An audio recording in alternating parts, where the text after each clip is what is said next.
In the world of electric guitar, only a handful of names have managed to create their own genre, and Yngwie Malmsteen is one of them. He is the Swedish maestro who not only fused the speed and aggression of heavy metal with the melody and complexity of classical music from Bach to Paganini, but also defined it. From a young man inspired by Jimi Hendrix and Baroque music to becoming the king of shred and the pioneer of neoclassical metal, Yngwie Malmsteen's life story is a symphony of ambition, virtuoso mastery, and inevitable controversy. Dive into the journey of this legendary guitarist and discover how he turned strings and frets into a battlefield of epic melodies. Lars Johan Yngwie Lannerbäck was born on June 30, 1963 in Stockholm, Sweden, to a father who was a military officer and a mother who worked for the Swedish Board of Trade. His parents separated just 2 months after his birth. A major transformation in his life came through music. As a child, Malmsteen watched a news report about the death of Jimi Hendrix on September 18, 1970, which featured the legendary footage of Hendrix smashing and burning his guitar at the 1967 Monterey Pop Festival. As a teenager, Yngwie became obsessed with the virtuosity of 19th-century Italian violinist Niccolò Paganini and Baroque composers such as Bach. He even openly stated that his guitar playing was more inspired by classical violin than by pure blues or rock guitar. This dedication materialized in his first live performance in 1976 with his first band, Track on Earth. Yngwie's career took a dramatic turn in early 1982 when a demo of his playing reached Mike Varney, the founder of Shrapnel Records in the United States, through a cassette store owner named Bill Burkhardt. Varney was impressed by Yngwie's fast and unique guitar style, something he had never heard before. Shortly afterward, Yngwie sent Varney another demo, and an excerpt from it was featured in the February 1983 issue of Guitar Player magazine. In 1983, Varney invited him to the U.S. to join the band Steeler alongside vocalist Ron Keel and bassist Rick Fox. Afterward, Yngwie joined Alcatraz, the band led by singer Graham Bonnet, contributing to their debut album No Parole from Rock and Roll 1983 and the live album Live Sentence 1984. However, tensions between Yngwie and Bonnet grew, leading to frequent on-stage clashes. Eventually, Yngwie was fired from the band and replaced by Steve Vai. Despite the setback, Yngwie's career skyrocketed. In 1984, he released his first solo album, Rising Force, which was initially intended as a side project during his time with Alcatraz.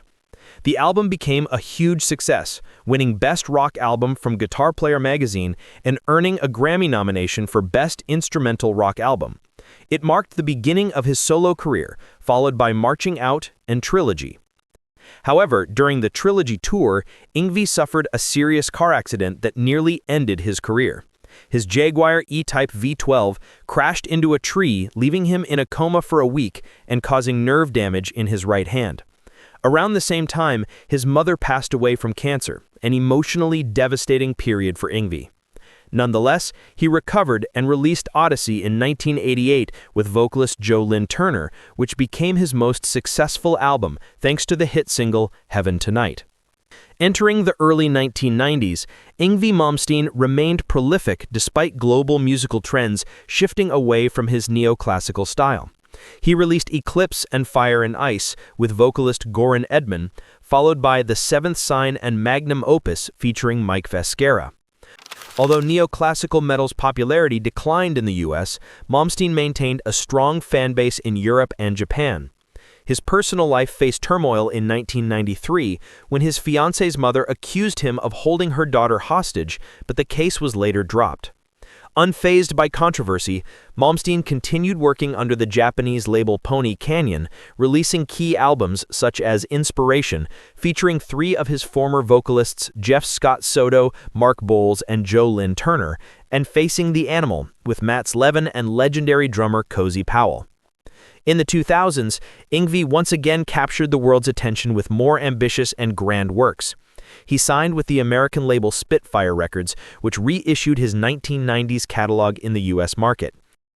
During this era, he also released what many consider his magnum opus, Concerto Suite for Electric Guitar and Orchestra, a spectacular collaboration with the Czech Philharmonic Orchestra in Prague, a project that blended neoclassical guitar speed with orchestral grandeur. Beyond his reputation as a solo guitarist, known for both his ego and technical mastery, Yngwie also participated in several collaborative projects with some of the world's greatest guitarists. One of the most legendary was his involvement in the G3 tour in 2003, alongside Joe Satriani and Steve Vai. The G3 concerts were showcases for guitar virtuosos, where Yngwie's emotional and lightning-fast performances mesmerized audiences worldwide.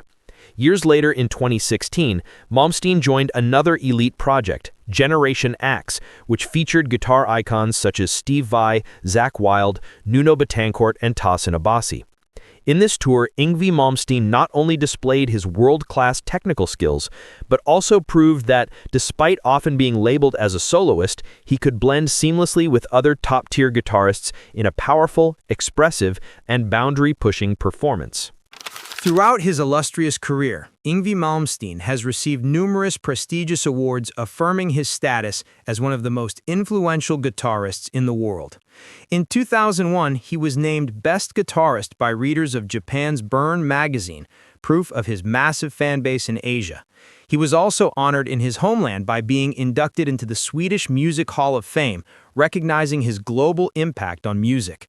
In 2012, Yngwie received the Best Composer Award from SKAP, acknowledging his exceptional ability to fuse classical and metal elements in perfect harmony.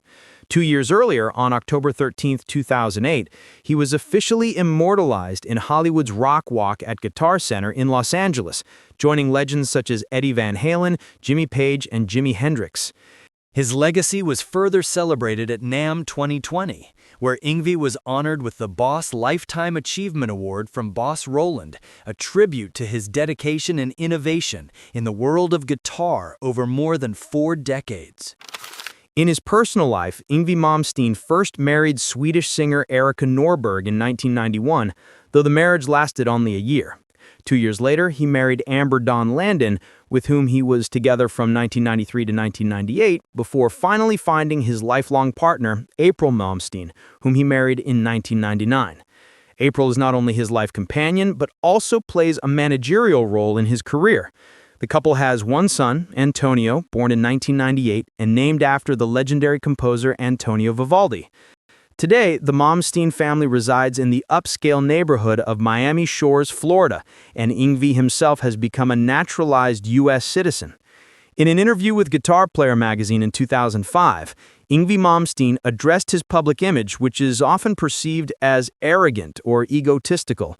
He explained that such perceptions stem from his commitment to following his own path without being influenced by others' opinions. For Yngwie, every step in his career represents confidence in his abilities and musical vision, not an attempt to meet public expectations. Outside the world of music, Yngwie Malmsteen maintains a balanced lifestyle between relaxation, family, and creativity. His typical day starts with the morning tennis session to stay fit, followed by leisurely drives in his Ferrari convertible, enjoying the sunshine and coastal scenery. He shares a close bond with his wife and son, often spending quality time together in various family activities. Yet, music remains an inseparable part of his daily life. Yngwie admits that he always carries a guitar with him, even while relaxing or watching television. With a private studio in his home, he can channel inspiration the moment it strikes, without waiting for the next recording project. For Yngwie, playing guitar is not merely a job, it's a daily necessity that continually fuels his creative fire.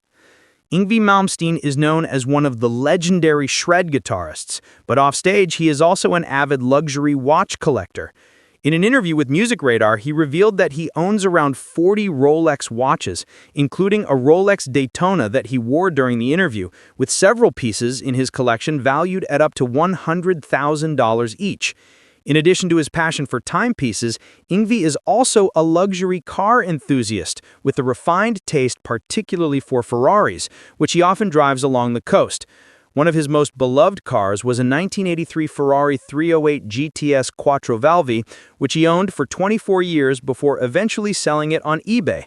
The sale of this iconic vehicle included a full authenticity package, along with one of his signature Stratocaster guitars, reaching a value of several $100,000. His collection also features other Ferraris, including a Ferrari 308 GTS, Ferrari 512BB, and Ferrari 360 Spider, proving that his passion for Italian sports cars is not just a hobby, but an integral part of his luxurious and distinctive lifestyle. Yngwie Malmsteen is also renowned for his extraordinary Fender Stratocaster collection, owning more than 200 guitars, making it one of the most impressive vintage Stratocaster collections in existence. Nearly all of his guitars share the same color tone, reinforcing his instantly recognizable visual identity. His achievements in the guitar world have also been recognized by Fender, which released his own signature Stratocaster model, making Malmsteen and Eric Clapton the first artists ever to receive such a special honor from the company. With a career full of milestones, Yngwie Malmsteen remains a symbol of genius and unshakable passion in the world of guitar, leaving behind a legacy that will continue to inspire generations to come.